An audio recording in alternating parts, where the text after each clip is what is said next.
नमस्कार। मृदुभाषी के इस खास कार्यक्रम शख्सियत में आपका हार्दिक स्वागत है। मैं हेमंत शर्मा। आज हम आपको हेल्थ जगत की एक शख्सियत से मुलाकात करवाने जा रहे हैं। वे मेदांता हॉस्पिटल के मेडिकल डायरेक्टर हैं, डॉक्टर संदीप श्रीवास्तव साहब। मेदांता का नाम जब भी आता है तो संदीप श्रीवास्तव साहब का नाम जरूर जिक्र होता है। मैं डॉक्टर साहब का स्वागत करता हूं मृदुभाषी के स्टूडियो में। डॉक्टर साहब आपका बहुत बहुत स्वागत है। हम कई चीजों पे आज चर्चा करेंगे क्योंकि हेल्थ के इश्यूज हैं, और यदि बात की जाए पूरी देश और दुनिया की तो वो कहीं ना कहीं हेल्थ के इश्यूज पे परेशान नजर आते हैं।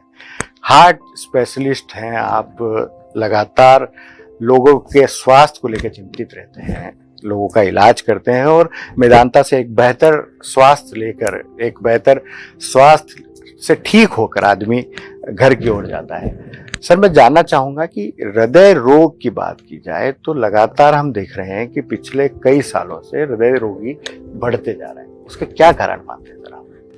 देखिए, हार्ट प्रॉब्लम की जब बात आती है तो जहन में आती है बाईपास सर्जरी या एंजियोप्लास्टी, और मुझे लगता है जो आप ये सवाल पूछ रहे हैं ये उसी संदर्भ में पूछ रहे हैं। तो कोरोनरी आर्टरी डिजीज मतलब हार्ट की नाड़ियों में ब्लॉकेज आना, जिसकी वजह से हार्ट अटैक हो सकता है, चेस्ट पेन हो सकता है, और कई बार कोई तकलीफ नहीं होती और मरीज ये बीमारी लेके चलता रहता है। रहा सवाल इसके बढ़ने का, तो ये एक लाइफस्टाइल डिजीज है और इसके कई रिस्क फैक्टर्स हैं। कुछ ऐसे रिस्क फैक्टर हैं जो कि मॉडिफाइबल रिस्क फैक्टर हैं, जिनको कि हम कम कर सकते हैं, और जब हम उनको कम करेंगे तो बीमारी होने की संभावना भी कम होगी। लेकिन कुछ ऐसे रिस्क फैक्टर हैं जो हमारे कंट्रोल में नहीं है। जैसे पुरुषों को heart problem, coronary artery disease महिलाओं की तुलना में ज्यादा होती है। बढ़ती उम्र के साथ इसके होने की संभावना बढ़ जाती है। ये वो रिस्क फैक्टर हैं जो आपके कंट्रोल में नहीं है। लेकिन आपका मोटा होना, आप वेट अपना कम कर सकते हैं, ये रिस्क फैक्टर आपके कंट्रोल में है। इसी तरह अपने स्ट्रेस को कम किया जा सकता है, डायबिटीज को कंट्रोल किया जा सकता है, ब्लड प्रेशर को कंट्रोल किया जा सकता है। अगर आप स्मोकिंग करते हैं, तंबाकू का सेवन कर सकते हैं, उसको छोड़ा जा सकता है। तो ये वो रिस्क फैक्टर्स हैं जो मॉडिफाइबल रिस्क फैक्टर है। सावधानी रखी जाए तो इसे टाला भी जा सकता है। बिल्कुल। और आजकल स्ट्रेस भी काफी बढ़ रहा है, और कोविड टाइम पे तो हमने देखा काफी बढ़ा। तो स्ट्रेस एक बहुत इंपॉर्टेंट रिस्क फैक्टर है। स्ट्रेस मैनेजमेंट भी हार्ट प्रॉब्लम होने को कम करेगा, और ये सारे रिस्क फैक्टर्स की वजह से ही हम देख रहे हैं कि कोरोनरी आर्टरी डिजीज बढ़ रही है। बढ़ती उम्र का तो हम समझ सकते हैं कि जैसे जैसे उम्र बढ़ती है वैसे वैसे बॉडी थोड़ी सी हेल्थ वाइज कमजोर होती है, तो एक रिस्क फैक्टर रहता है। लेकिन सर, युवा वर्ग में आजकल देखा जा रहा है कि कई जो 18, 19 या 20 साल के युवा हैं, उनमें भी इस तरह की बीमारियां सामने आ रही है। कई बार एंजियोप्लास्टी और एंजियोग्राफी तक भी बात पहुंचती है। बिल्कुल सही बात है, और ये सोचना गलत है कि आप युवा हैं, आप दुबले पतले हैं तो आपको हार्ट प्रॉब्लम नहीं होगी। क्योंकि जैसे मैंने बोला कि इतने सारे रिस्क फैक्टर हैं, मोटापा अकेला नहीं है, उम्र अकेली रिस्क फैक्टर नहीं है। तो अगर आप में मॉडिफाइबल रिस्क फैक्टर्स हैं जैसे स्मोकिंग वगैरह, उनको प्लीज छोड़ें। हमारे देश में मतलब भारतवर्ष में, और मैं इस पूरे उपमहाद्वीप की बात कर रहा हूँ, भारत है, पाकिस्तान है, बांग्लादेश है, श्रीलंका है, हमारे इस क्षेत्र में जो कोरोनरी आर्टरी डिजीज है पश्चिमी देशों की तुलना में, मैं जब यूरोप और अमेरिका से तुलना करता हूँ तो लगभग 10 साल पहले हो रही है। इसलिए हमारे यहाँ युवा हार्ट पेशेंट उन देशों की तुलना में ज्यादा है। एक और चीज है, हमारे यहाँ जो कोरोनरी आर्टरी डिजीज होती है वो ज्यादा एग्रेसिव डिजीज है, वो ज्यादा डिफ्यूज डिजीज है, जबकि पश्चिमी देशों में ये ज्यादा लोकलाइज्ड डिजीज होती है। मतलब जैसे हार्ट की नाड़ी है, उसमें एक जगह ब्लॉकेज हो सकता है, उसमें लंबे लंबे ब्लॉकेज भी हो सकते हैं। तो वो जो डिफ्यूज डिजीज है, वो जो लंबे लंबे ब्लॉकेज है, वो हमारे यहाँ ज्यादा पाए जाते हैं। देखा जाता है सर कि ब्लॉकेज का एक आम व्यक्ति की बात की जाए तो वो सोचता है कि ब्लॉकेज जो है वो केवल हृदय की जो है नसों में ही पाया जाता है। ब्लॉकेज और कहाँ कहाँ पाए जाते हैं और किस तरह की चीजें, दिक्कतें आ सकती है? देखिए, एथेरोस्क्लेरोसिस मतलब ये कोलेस्ट्रॉल का जमना जिसकी वजह से ब्लॉकेज बनते हैं, ये जनरलाइज्ड प्रोसेस है जो हार्ट की आर्टरीज में पूरी बॉडी में होता है। तो हार्ट की आर्टरीज में हो सकता है, किडनी की आर्टरी में हो सकता है, हाथ पांव की आर्टरी में हो सकता है, ब्रेन की आर्टरी में हो सकता है। तो हार्ट की जो आर्टरीज हैं वो सबसे छोटी, 2 मिलीमीटर, 3 मिलीमीटर, 1.5 मिलीमीटर की आर्टरी। तो जब इसमें थोड़ा डिपोजिशन होता है तो ये ब्लॉक हो सकती है, जिसकी वजह से हार्ट अटैक हो सकता है और हार्ट अटैक से जीवन जा सकता है। इसलिए सबसे ज्यादा जागरूकता भी हार्ट के ब्लॉकेजेस की है। लेकिन यही ब्लॉकेज अगर किडनी की आर्टरी में हो तो उससे ब्लड प्रेशर होता है और किडनी फेल हो सकती है। आपने देखा होगा कि लोगों के पांव काले पड़ जाते हैं। इसके कई कारण हैं, लेकिन बहुत महत्वपूर्ण कारण है कि पांव की नसों में ब्लॉकेज आ जाना, और अगर उसका समय से इलाज ना हो तो कई बार पांव काटना भी पड़ता है। इसी तरह जब ब्रेन की आर्टरी में ब्लॉकेज होते हैं तो उससे लकवा लग सकता है, और जिस तरह हम बाईपास करके या एंजियोप्लास्टी करके हार्ट अटैक को बचा सकते हो होने से, उसी तरह जब ये ब्रेन की आर्टरी जो जाती है ना दोनों तरफ से, इसमें अगर कोई यहाँ ब्लॉकेज है तो इसके हम खोल के अगर इस ब्लॉकेज को निकाल दें, जिसको कैरोटिड एंडार्टेक्टमी कहते हैं, तो हम लकवा होने से मरीज को बचा सकते हैं। कोई सिम्टम्स इसके कि जो पहले से प्रिपरेशन किए जा सकती है, उसके बचाव किए जा सकते हैं? कोई नहीं, बिल्कुल। कई बार मरीजों को तकलीफ होती है कि चक्कर आया। अब चक्कर के बहुत कारण हो सकते हैं। एक कारण ये भी हो सकता है कि इस आर्टरी में ब्लॉकेज हो, जिसकी वजह से कोई छोटा सा क्लॉट ब्रेन में गया हो, उसकी वजह से वो बेहोशी हुई हो, और फिर वो चूंकि छोटा था तो आदमी रिकवर कर गया। कई बार आदमी नजरअंदाज कर देता है। कई बार जब वो डॉक्टर को हिस्ट्री बताता है और वो कैरोटिड का डॉपलर करते हैं तो पता लग जाता है, और जब पता लग जाता है तो फिर हम उसको फर्दर बड़े स्ट्रोक से बचा सकते हैं। ठीक उसी प्रकार हार्ट में अगर कोई एक छोटा अटैक हुआ और मरीज बच गया और एंजियोग्राफी के बाद पता चला कि अरे इनकी तो 3-4 आर्टरी में ब्लॉकेज है, तो हम बाईपास से सेकेंड अटैक को बचा सकते हैं। तो यहाँ पे ये बहुत महत्वपूर्ण है कि समय से डायग्नोसिस हो, समय से इलाज हो, और समय पे स्वस्थ आदमी भी टाइम टू टाइम अपना हेल्थ चेकअप कराते रहें, क्योंकि 50% जो हार्ट पेशेंट हैं उनको कोई तकलीफ नहीं होती है। ठीक उसी प्रकार जिस तरह कैरोटिड ब्लॉकेज वाले कई मरीज को कोई तकलीफ नहीं होती है, तब तक जब तक कि मेजर हार्ट अटैक ना हो जाए या मेजर स्ट्रोक ना हो जाए, तब तक पहले सिम्टम्स भी नजर नहीं आते। और एब्सोल्युटली। और वो पता कैसे चलेगा? वो पता रूटीन हेल्थ चेकअप में चलेगा। बिल्कुल सही तो बात वो भी उतना ही जरूरी है जितना लाइफस्टाइल करेक्शन जरूरी है। बिल्कुल, रूटीन हेल्थ चेकअप बहुत जरूरी है सर। इन दिनों एक चीज और भी देखने में आ रही है कि साइलेंट किलर के रूप में भी हार्ट अटैक या साइलेंट किलर या अलग अलग तरह की जो चीजें सामने आ रही है, वो क्या चीज है? साइलेंट किलर क्या है? अगर मैं आप किसी से अटैक पूछूं या मैं अगर आपको एक सवाल पूछूं कि हार्ट प्रॉब्लम के क्या लक्षण होते हैं, तो अमूमन जवाब आएगा छाती में दर्द होता है, ये होता है, वो होता है। ठीक है, लेकिन 50% हार्ट पेशेंट को कोई तकलीफ नहीं होती। तो अगर इसको दूसरे शब्दों में मैं आपको याद रखने के लिए कहूं, तो हार्ट अटैक, हार्ट प्रॉब्लम का सबसे बड़ा लक्षण यह है कि इसमें कोई तकलीफ नहीं होती, क्योंकि हर दूसरे मरीज को तो कोई तकलीफ नहीं होती। इसलिए यह साइलेंट किलर बन जाता है। और खासतौर से जिनको शुगर है, जिनको डायबिटीज है, उनमें ये साइलेंट हार्ट प्रॉब्लम ज्यादा होती है।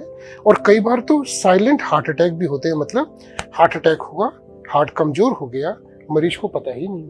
डायबिटीज का बहुत ज्यादा असर हार्ट पे पड़ता है। एब्सोल्युटली। और पेशेंट आते हैं हमारे पास कि सब कोई तकलीफ नहीं है, सांस फूल रही है, हम देखते हैं हार्ट फंक्शन तो 20% बचा है, ऑब्वियसली उसको साइलेंट हार्ट अटैक हुए हैं। तो ये बहुत कॉमन है, ये अनकॉमन नहीं है। व्यक्ति का रूटीन इसमें बहुत बड़ा एक कारण हो सकता है, क्योंकि आज की जो तनाव भरी जिंदगी है, आपाधापी है, व्यक्ति दिन भर अपने कामों में लगा हुआ है, न सोने का समय है, न खाने पीने का समय। ये रूटीन कितना, शुरुआत में जो बात करी, ये लाइफस्टाइल डिजीज है। तो लाइफस्टाइल करेक्शन में ये रूटीन, आपकी प्रॉपर स्लीप, आपकी प्रॉपर फूड हैबिट्स, आपका एक नियमित व्यायाम।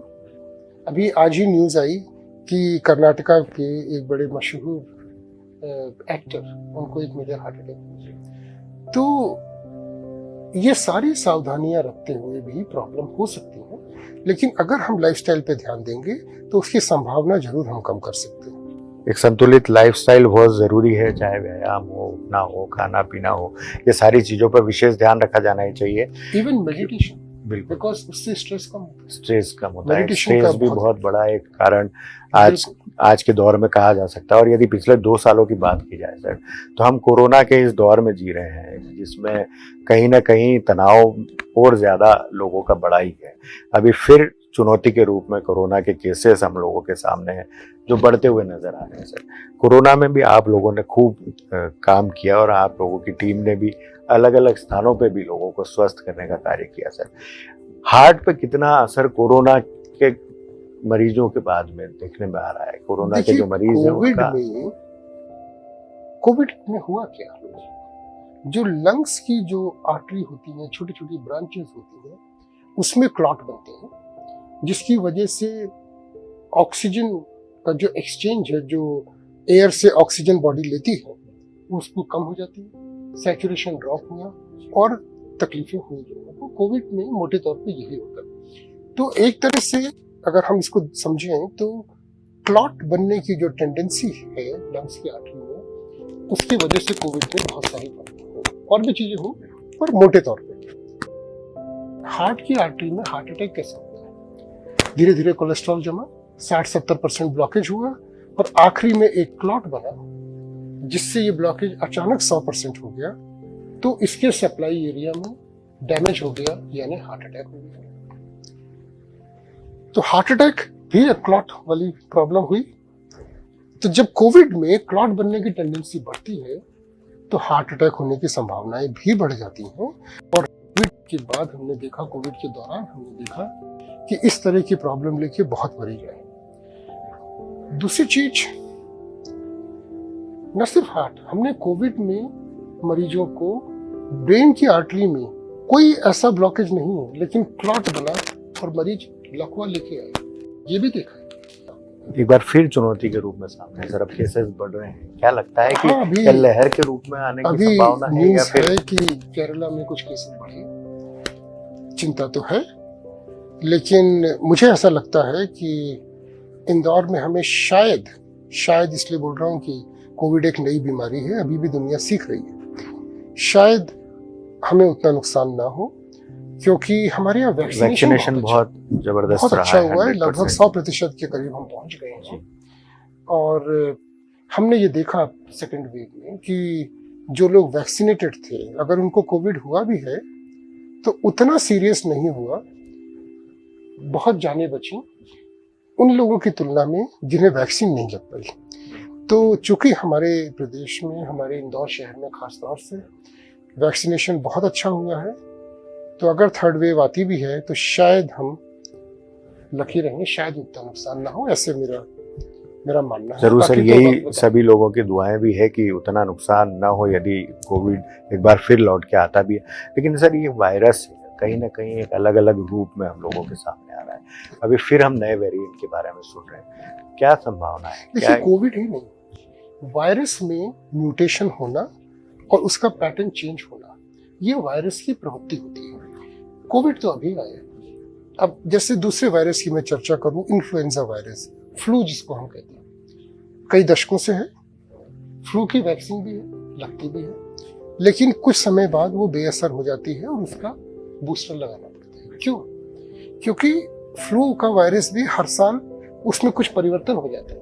तो अगर हमें इस साल फ्लू हुआ तो कुछ इम्यूनिटी उससे डेवलप हुई, बॉडी ने फाइट किया, लेकिन होता क्या है, अगले साल फिर से फ्लू हो जाता है, क्योंकि वायरस में कुछ चेंजेस हुए। कोविड का वायरस भी चेंज हो रहा है, उसका हम नाम कुछ भी दे दो, लेकिन उसमें परिवर्तन हो रहा है। और मेरी समझ में, जो मेरी समझ है वो ये है कि ये परिवर्तन होते चलेंगे, लेकिन धीरे धीरे इम्यूनिटी आ ही रही है। आज हमारे पास एक वेरिएंट के अगेंस्ट मान लीजिए कि बहुत अच्छी इम्यूनिटी है, तो जो दूसरा वेरिएंट भी आएगा उसके अगेंस्ट जीरो इम्यूनिटी नहीं रहेगी, क्रॉस इम्यूनिटी उसमें रहेगी जरूर। और शायद हम उस वेरिएंट से बीमार जरूर पड़ जाएं, पर शायद उतने बीमार ना पड़े जिस तरह से पहली बार कोविड एक्सपोज हुआ था तो बड़ी। बिल्कुल सर, एओर्टिक सर्जरी के बारे में भी कई चर्चाएं अभी आम है। किस तरह की ये सर्जरी, किस तरह से काम किया जाता है और इसके प्रति जागरूकता किस तरह से है? देखिए, जब कार्डियक सर्जरी की बात करते हैं तो ये बहुत बड़ी फील्ड है, ये सिर्फ बाईपास नहीं है। इसमें बच्चों की हार्ट सर्जरी एक अपने आप में बड़ी चीज है और बहुत सारी हम करते भी हैं, आप जानते हैं, इंदौर मेदांता में। इसी तरह हार्ट वाल्व सर्जरी अपने आप में एक बहुत बड़ी फील्ड है और हार्ट वाल्व रिपेयर प्रोग्राम हमने अभी मेदांता इंदौर में बहुत एग्रेसिवली शुरू किया है। डॉक्टर शिप्रा गुड़गांव से इंदौर इसीलिए आई हैं कि हार्ट वाल्व रिपेयर प्रोग्राम मध्य भारत में अब उसको बढ़ावा दिया जाए। इसी तरह जो वैस्कुलर सर्जरी भी हार्ट सर्जरी का पार्ट है, जिसमें जैसे अभी हम बात कर रहे थे कि कैरोटिड में ब्लॉकेज हो गया, उसको ठीक करना। इसी तरह जो हार्ट से मेन आर्टरी निकलती है, जैसे इंदौर में नर्मदा पाइपलाइन आती है जो मेन सप्लाई है, तो वो जो मेन आर्टरी निकलती है उसको एओर्टा कहते हैं और उससे फिर शाखाएं फूटती हैं, हार्ट को, ब्रेन को, चेस्ट में, पेट में, पाँव को जाती हैं और जैसे जैसे शाखाएं फूटती हैं उसका साइज भी छोटा होता जाता है।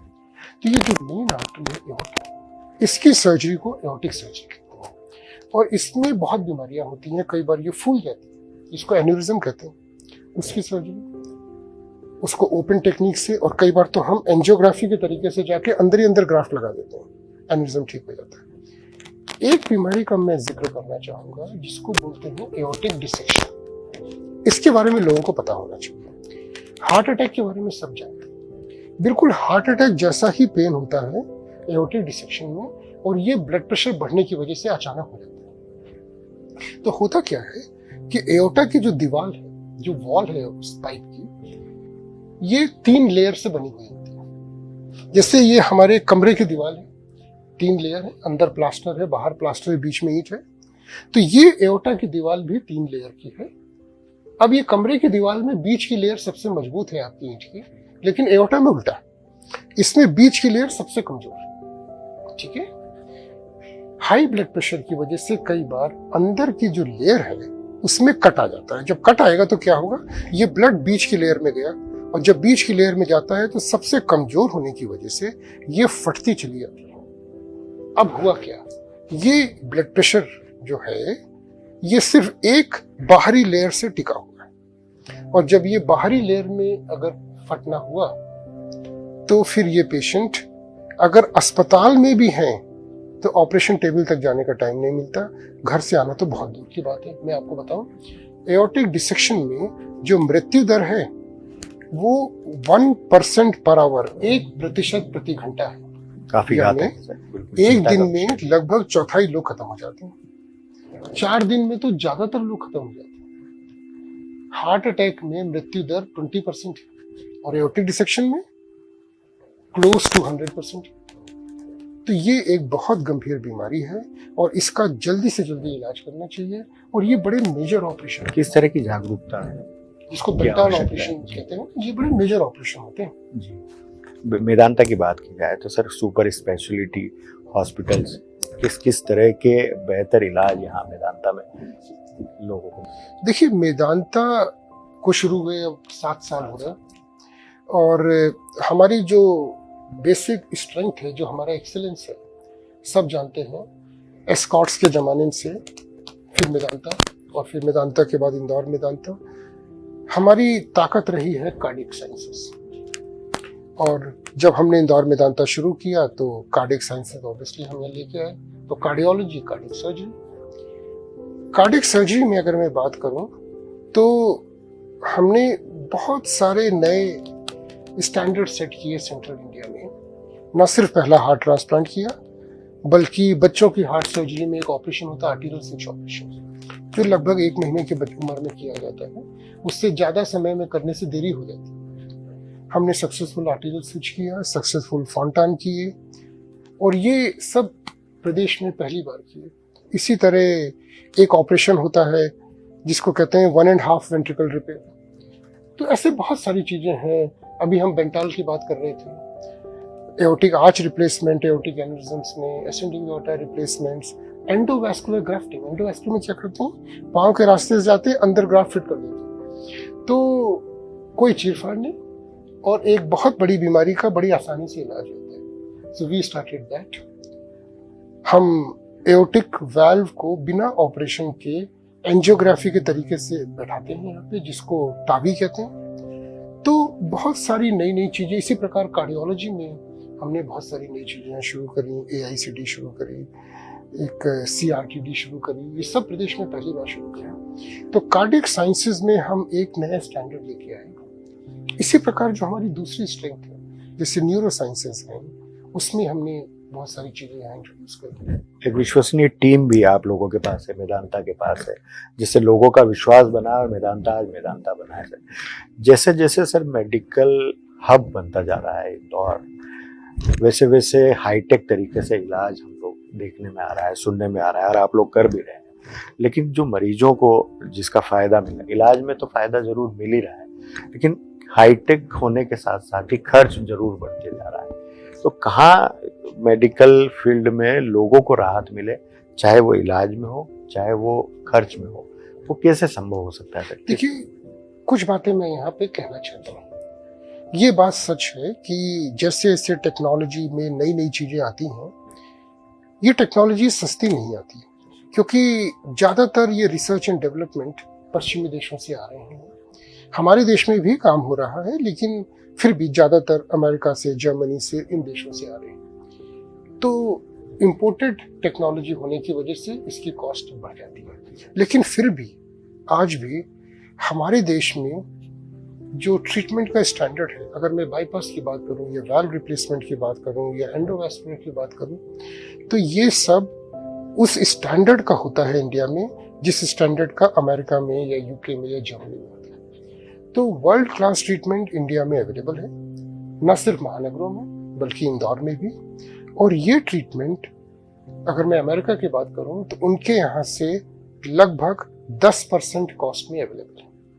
तो महंगा है, और हमारे देश में गरीबी भी काफ़ी है, और ये बिल्कुल सही बात है कि हर आदमी हिंदुस्तान के हॉस्पिटल में ट्रीटमेंट अफोर्ड नहीं करता है। लेकिन मैं आपको बताऊं, हर अमेरिकन अमेरिका के हॉस्पिटल में भी ट्रीटमेंट अफोर्ड नहीं करता है। अगर उसके पास इंश्योरेंस ना हो तो लोग इलाज नहीं करा सकते हैं, क्योंकि वहाँ महंगाई बहुत है, इलाज की जहाँ तक बात आती है। पर हमारे देश में, यहाँ पे मैं अपने देश की, अपने लोगों की पीठ थपथपाना चाहूँगा कि इतने अच्छे प्रोविजंस हैं कि गरीब से गरीब आदमी मेदांता जैसे हॉस्पिटल में वो ट्रीटमेंट करवा सकता है जो अमीर से अमीर आदमी मेदांता में करवा सकता है, क्योंकि आयुष्मान भारत योजना भारत सरकार लाई, और इसके अंतर्गत अगर आपके पास आयुष्मान भारत कार्ड है, आपको हार्ट प्रॉब्लम है, आप निश्फिक्र होकर मेदांता आ जाइए, आपका मुफ्त इलाज होगा, और उसी स्टैंडर्ड का होगा जिस स्टैंडर्ड का एक अमीर से अमीर आदमी का इलाज होता है। खर्च बचाया भी जा सकता है, अच्छी डॉक्टर्स की टीम हो, और यदि व्यक्ति जल्दी स्वस्थ होता है तो कहीं ना कहीं हॉस्पिटल्स के खर्च और बाकी खर्च जो है वो बचाए जा सकते हैं। देखिए, एक मैं आयुष्मान भारत को अब थोड़ी देर हम एक तरफ करते हैं, क्योंकि वो डिस्कशन हो गया। वो व्यक्ति जो अपना पैसा देके इलाज करा है, ये इलाज सस्ते नहीं है, लेकिन जैसे मैंने बोला पश्चिमी देशों की तुलना में बहुत सस्ता है और उसी स्टैंडर्ड का है। पर हम मरीज का खर्च कैसे बचा सकते हैं? हम मरीज का खर्च ऐसे बचा सकते हैं कि हम ऐसे ऑपरेशन करें कि उसकी जल्दी से रिकवरी हो जाए। 1-2 दिन में वो आईसीयू के बाहर हो जाए, 4-5 दिन में वो घर चला जाए, तो उसका खर्चा हमेशा कम होगा। खर्चा तब बढ़ता है जब आपकी बीमारी इतनी सीरियस हो कि आपको आईसीयू में ज़्यादा दिन रहना पड़े, आपके कॉम्प्लिकेशंस ज़्यादा हों, प्रॉब्लम ज़्यादा हो। तो इसमें न सिर्फ सर्जिकल एक्सीलेंस की बात आती है, बल्कि अच्छी आईसीयू केयर की बात आती है। अगर ये चीज़ें बढ़िया होंगी तो खर्चा हमेशा कम होगा। दूसरी बात यह है कि अगर समय पे इलाज होगा तो खर्चा कम होगा। अगर हम समय पे अपना हेल्थ चेकअप कराते हैं, एक बड़े हार्ट अटैक होने के पहले हमें प्रॉब्लम पता चल जाती है, आपका खर्चा कम होगा। अगर यही एक मेजर हार्ट अटैक के बाद, बड़े कॉम्प्लिकेशन के बाद हम वही बाईपास सर्जरी कराएंगे तो खर्चा बढ़ जाएगा, क्योंकि इसमें फिर बहुत सारी महंगी चीज़ों की, एंटीबायोटिक की, इसकी उसकी जरूरत पड़ेगी। तो मेरा लोगों से रिक्वेस्ट है कि अपनी सेहत का ध्यान दें, समय पे इलाज कराएं, आपका खर्चा भी कम होगा, आपका सक्सेस रेट भी ज़्यादा होगा, और निश्चित तौर पे हम आपको बेहतर सेवा दे पाएंगे। बिल्कुल, मेदांता वैसे भी शहर के लोगों के लिए एक बेहतर सेवा दे भी रहा है सर। किसी भी कंडीशन में आप लोगों ने जिस तरीके से लोगों के लिए, जो मधुभाषी के दर्शक हैं, उन्हें बताया कि किस तरह से अपने स्वास्थ्य को बेहतर रखिए। यदि हार्ट की डिजीज़ या हार्ट की परेशानी कोई हो तो आप सर्विसिंग, जैसे कहा जाता है ना कि किसी गाड़ी की सर्विसिंग बहुत ज़रूरी है, वैसे ही आपके शरीर के लिए भी आपको अपना चेकअप ज़रूर करवाना चाहिए ताकि आप आने वाली परेशानियों से बच सकते हैं। संदीप श्रीवास्तव साहब, आपका बहुत बहुत शुक्रिया, आपने मधुभाषी को समय दिया, आपका बहुत बहुत धन्यवाद। हम अगले कार्यक्रम में फिर किसी शख्सियत के साथ एक बार फिर आपसे रूबरू होंगे। तब तक के लिए हमें इजाज़त दीजिए। नमस्कार।